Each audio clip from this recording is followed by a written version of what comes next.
So how have you found it, right? You're running your own business, you got your own style, you got your own, like, you know, ethos that you're trying to do, but you're still in a relatively like old industry. Have you found any pushback from anything that you've tried to implement? Ooh. No, I'm quite lucky that the people that I deal with are people that I want to deal with. Do you know what I mean? Because, you know, like, I'm gonna say this name again, and but so I don't. I always give this example of a guy called Trevor in accounts, and he's horrible. Poor old But do you know Trev. what? Do you know what the funny thing is, right? So yesterday we went to see like sort of family friends, and they worked with a guy called Trevor in accounts. And honestly, like you have no idea how much I laughed and how happy I was. But yeah, so I'm quite lucky that everyone I deal with, they're sort of like, you know, they're just cool, just normal people. Do you know what I mean? People that, you know, I've got on WhatsApp, I can just message. Oh, that's the other thing as well. If you've got a client on WhatsApp, you're never going to lose that client. Literally, Ain't that's true. That is literally, you know, if you only deal with a client on email, yeah. Yeah, and I remember I used that. to kill myself to meet people once, and then I'd email them for another 3-4 years. And the amazing thing is, once you're on WhatsApp, you can send emojis a little easier. Oh, but emojis aren't businessy. Yeah, but you know who works in business? People, right? And people use emojis left, right, and so my mum uses emojis, for Christ's sake. Yeah. I love that, and it's so true. There are literally people, and well, the thing is, when I'm working with clients and we, you know, got that relationship on WhatsApp, we will just blast each other messages. What's up, man? Like, how you doing? Like all that kind of thing. You really build a relationship, which it is literally instant. I used to put a barrier messaging. and I used to put a barrier in the way of that beforehand. Yeah, exactly. But yeah, anyway, going back to your point. So quite early on, I mean, I tried. I mean, my first website, I actually used stock images, and I didn't want to, but I did because I didn't know what I was doing because someone else built the site, and it was sort of just like, I want to make my company look like that. Do you know what I mean? And then after, I think it was like 3 months, I was just like, that's not me. You know what I mean? And no one actually, you know, I was just like every other IT company. And then straight away, I was just like, I can't, because no one is listening to me. So I was like, do you know what?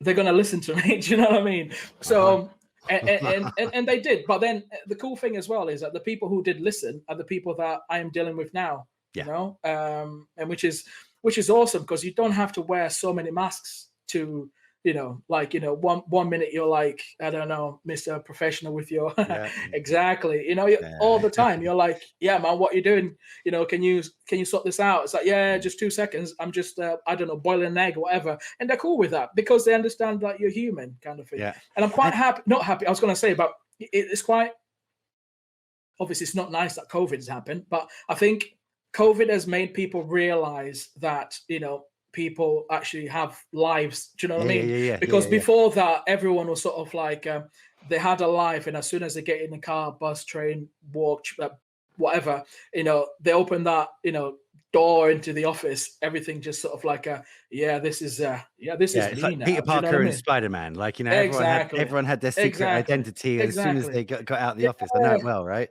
Exactly. But, you know, people now like understand that people actually make tie-dye t-shirts and shit. Do you know what I mean? Because that's, you know, it's a thing, and but it's so weird. I mean, when you think about it, because I think a lot, you know, that's the reason why I post a lot, but because I think a lot, right?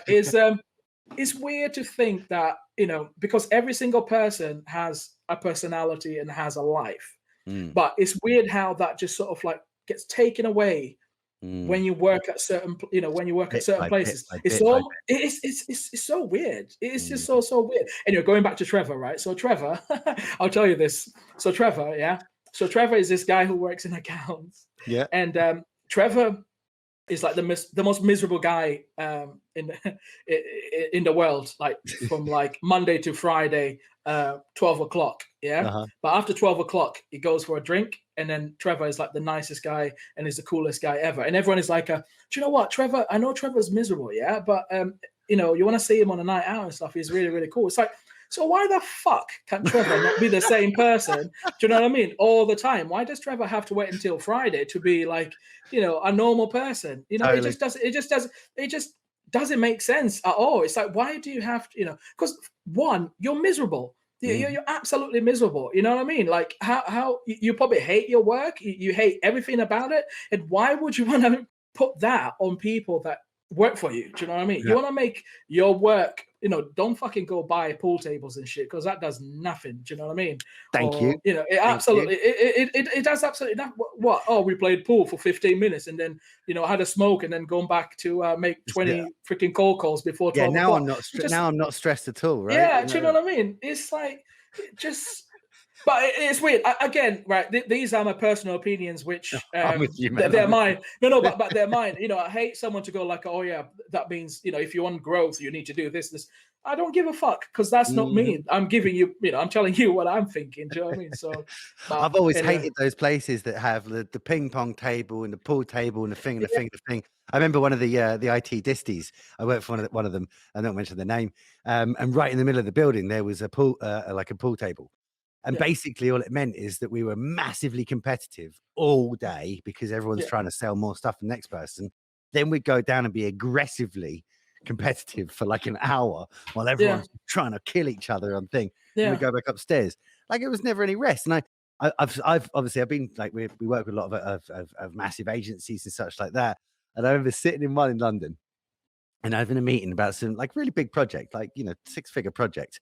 And there was two guys having like what sounded like a storming ping pong match, right? And I was like, listen, I won't be a dickhead, but is there any chance you can tell them to fuck off? Because like, we're trying to have a meeting, and there's like 8 people there being like, oh yes, Johnny, high fiving, chest bumping and shit. It's like, we're 10 feet away and we're trying to have a conversation. Like, can you tell them to go back to work? Like, but I think you're right. It's finding the line, isn't it, between have fun, enjoy what you're doing, but that doesn't mean that we stick beanbags everywhere and like Nerf guns and stuff, right? No, yeah, it's weird, and that's why I always say, like, I mean, at the end of the day, obviously, you need to trust the guys that come into work for you are the right people. That it's very, very important having the right people working for you, because then you know that you can trust them and you don't have to micromanage them, and they can do the job, and you don't have to say, right, yo, dude, I don't know, go make calls, whatever. No, they will get the results. They will get the results, and you've trusted them to do certain tasks, and and they're good at it. The problem comes is when people get this ego thing where they want to show that who's boss kind of thing, and they start fucking swinging their dicks and shit, which is it is. I don't get it. But again, I won't get a lot of things, And how have you, like, I don't know how much hiring you did before in previous lives, but how have you gone about building out that team without, not full of egos? Yeah. So it's weird. So it started off. So I've got 4 guys. My missus actually does my accounts as well. So I've got 4 guys, and it was literally just talking. But what happens is Jason actually, he got the other guys because he knows them, and we are literally like a nice little family, and we're like the same people. It just started by talking. He did some work for me, just just see what it was like, and and it just went from there, and we're literally like the same people. The only thing is that he's just so shy. That's the only thing, but he's it's really cool. So we've got 4 guys. It's hard though, isn't it? I've found, like, we've hired not people, we've lost people, we've got new people in, old people, people come back. It's tough. It's really, really tough, because especially I find salespeople the worst, right? I like those are the people that I know and people I've hired in previous roles, but I find salespeople the hardest because they're really good at interviews. Like, oh God, you're good at interviews. Not good at the job though. Right. Whereas conversely, like technical or creative people, like, it used to be technical people for me now, but now it's creative. Historically terrible at interviews, right? They're not good at the, like, hey, how you doing? This is me. I'm the thing is, the thing is, I mean, I'm rubbish at sales. I used to be really good. I mean, I was a machine. I was making like, God, however many cold calls, whatever. It was hard work, because that's what you had to do, and that's what you were told you had to do. You had to do, all that crap, and I did all that. But the best salespeople, especially in IT, are the techs, because they know, because at the end of the day, it's down to the product and what you do. If you put a guy in front of a customer and say, right, I can sort this problem because you've got this issue, that's it. They've solved it.